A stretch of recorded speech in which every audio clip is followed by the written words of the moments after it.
Y también el licenciado Ricardo Velázquez Parker, abogado, notario, cuenta con una maestría en administración de empresas. Ricardo Velázquez Parker, ¿quién es Ricardo Velázquez Parker? Bueno, antes que nada, Moisés, buenos días. Bienvenido. Muchas gracias por la oportunidad de dirigirnos a la teleaudiencia, a ti, a Telecorporación Salvadoreña.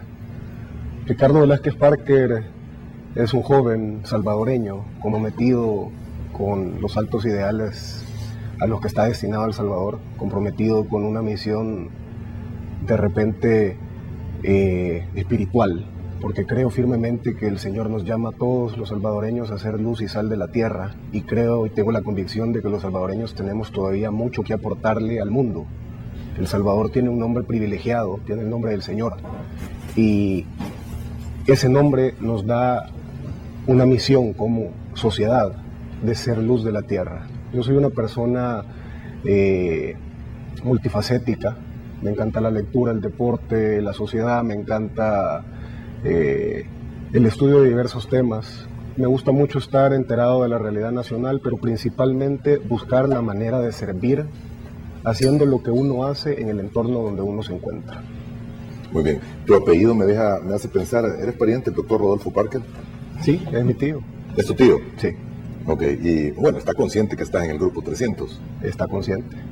Y muy diferentes son las ideologías que uno tenga y otro tenga, por Yo supuesto. respondo en carácter personal de mis convicciones y de mis motivaciones. Muy bien, déjame solo agregar que eres hermano de Lucía Parker, ¿verdad? Es mi hermana menor, sí. ¿Es tu hermana menor? Sí. Ella precisamente es una de las jueces del número 1, que la vemos domingo a domingo ahí, que está participando, bueno, está evaluando la participación de todos los jóvenes. Bien, Ricardo, hay oportunidad para los jóvenes, y les voy a llamar jóvenes porque yo ya casi me estoy sintiendo de otra generación, pero muy amable, sí. hay oportunidad para los jóvenes en la democracia en estos tiempos, porque si vemos la Asamblea Legislativa y vemos los partidos políticos, pareciera estar conformada por una generación que no es la de ustedes. Mira, yo estoy de acuerdo contigo en el planteamiento. Históricamente El Salvador ha pasado de una transición de una posguerra, y los actores que tenían relevancia en ese momento histórico continúan ejerciendo cargos políticos y cargos de relevancia. Parece que hay una generación con pendientes en participación, pero está despertando, y es una generación que está tomando conciencia de que necesita involucrarse, que necesita crear sus liderazgos, y esos liderazgos no pueden ser delegados, no pueden ser señalados a dedo.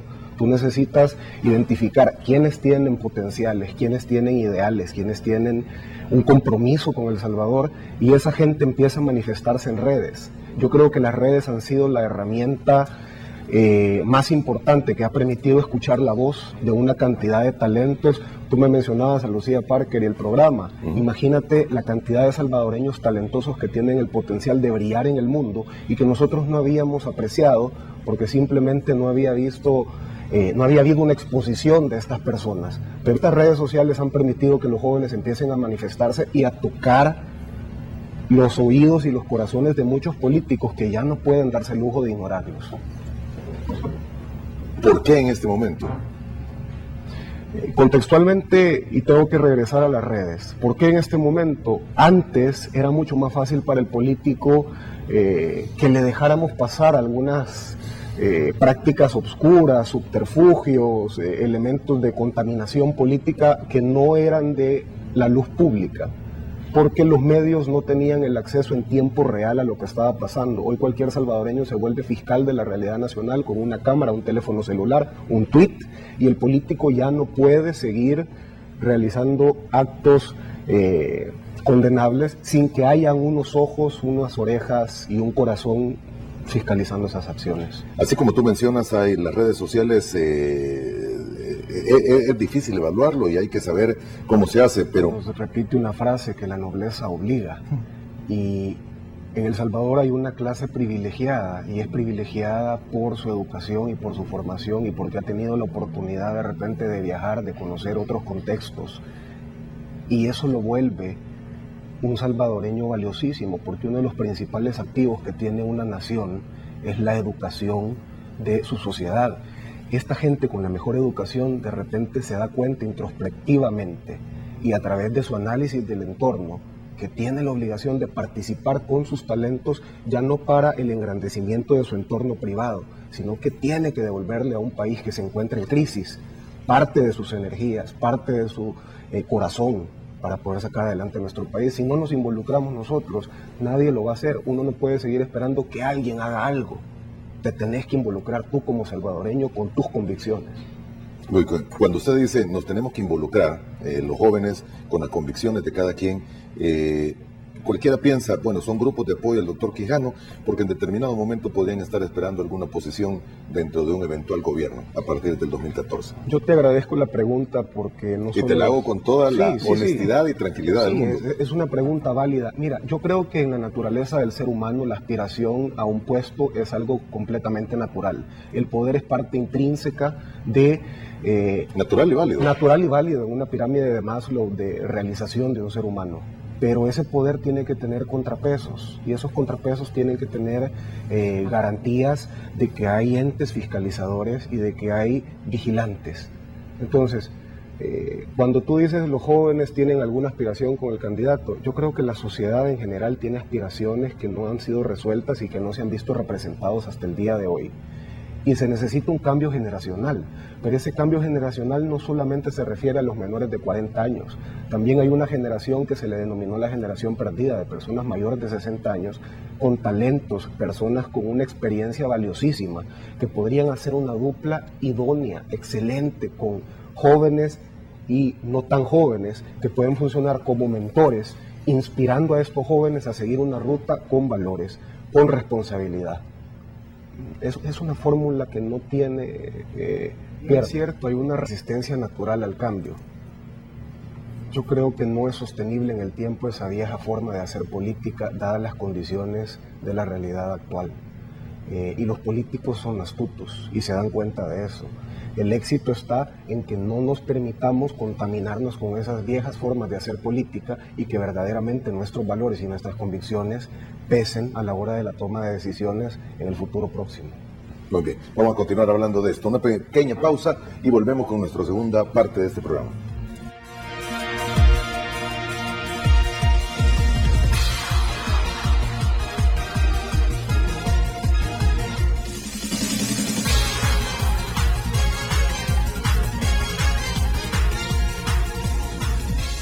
El respeto que me merece la teleaudiencia y los salvadoreños, nosotros hemos sufrido un proceso de domesticación a través del cual nos hemos ido acostumbrando, y a mí me sorprende mucho la capacidad de resiliencia que tenemos los salvadoreños, porque recibimos golpe tras golpe, decepción tras decepción, te rompen el corazón incluso hasta en tu selección nacional, que era lo que nos unía a todos, y el salvadoreño continúa mansito, dócil, sumiso, obediente. Y por eso yo te decía antes que hay un despertar.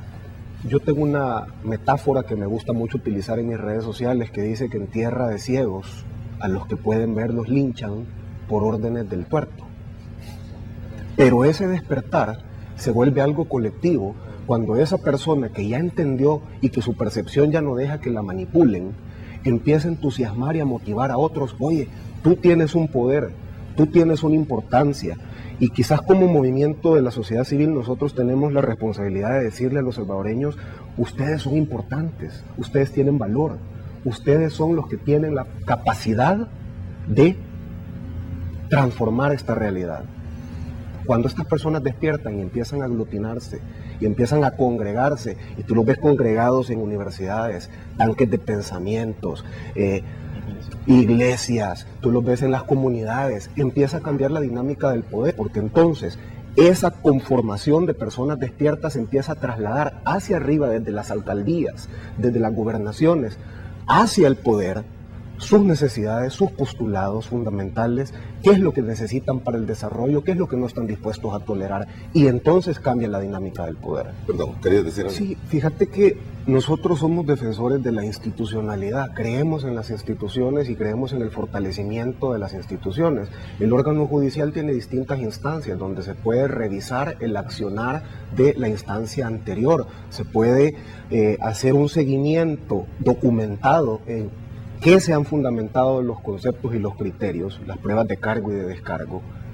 Y como sociedad nosotros somos vigilantes de que esa institucionalidad funcione como está destinada a funcionar. Lo que ocurre en El Salvador es que hay algunos entornos y algunos sectores que están interesados sistemáticamente, y lo vienes viendo desde hace muchos años, en desvirtuar, en socavar las instituciones, en botar ese funcionamiento armónico. Y cuando tú no crees en el sistema y dices, el sistema no sirve y hay que botarlo, y hay que dinamitarlo, y hay que bombardearlo, entonces empiezas a tener cortinas de obscuridad donde ya la sociedad no alcanza a ver. Por eso tenemos que estar vigilantes, para que esa institucionalidad funcione como Dios manda. Muy bien, vamos a seguir hablando de esto. Segunda pausa comercial y ya regresamos. Yo creo que, y tengo que ser honesto y franco contigo, hay un sentimiento popular al que yo me sumo, y tenemos mucho tiempo de estar esperando que alguna vez haya una reivindicación a los abusos que han habido en el pasado. Nosotros estamos completamente convencidos de que tiene que haber una persecución indistinta para la corrupción, venga de donde venga, no importa en qué periodo presidencial se haya realizado. Estamos jugando algo fundamental para nosotros, y es que nuestras tradiciones, nuestra cultura se basa en el emprendimiento, en el potenciar la creatividad individual de la persona. Y esto no es cuestión de posturas ideológicas, es algo intrínseco en el salvadoreño y en el ser humano. Tú quieres aspirar a entregar valor agregado, a realizarte haciendo lo que te apasiona, y para eso lo que necesitas es una mínima intervención de un Estado que te facilita las posibilidades para esa dinámica de libertad.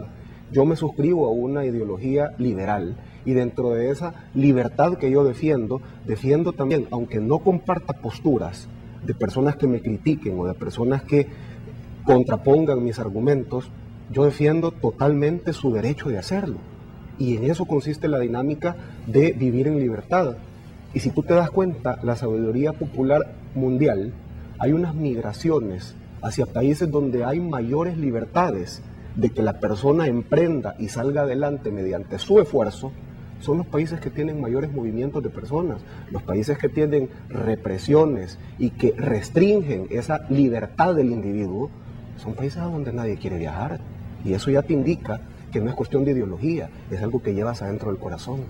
Y si me permites un complemento, aquí en este país ha habido una campaña de satanizar la palabra ideología, pero la ideología per se, si tú analizas el significado de la palabra, una idea es una imagen que te permite interpretar tu entorno. Y una ideología es una película, es una construcción, una serie de imágenes que te permite tomar conciencia de cuál es tu entorno y cómo lo interpretas. Tú no puedes satanizar que las personas se eduquen y tengan una ideología y tengan una postura y una opinión colectiva. Eso es parte de la naturaleza del ser humano. Así es. Muy bien, gracias por haber estado con nosotros esta mañana. Muy amable. La invitación. Gracias, Primera de una serie de pláticas. Gracias a usted también por habernos acompañado. Buenos días.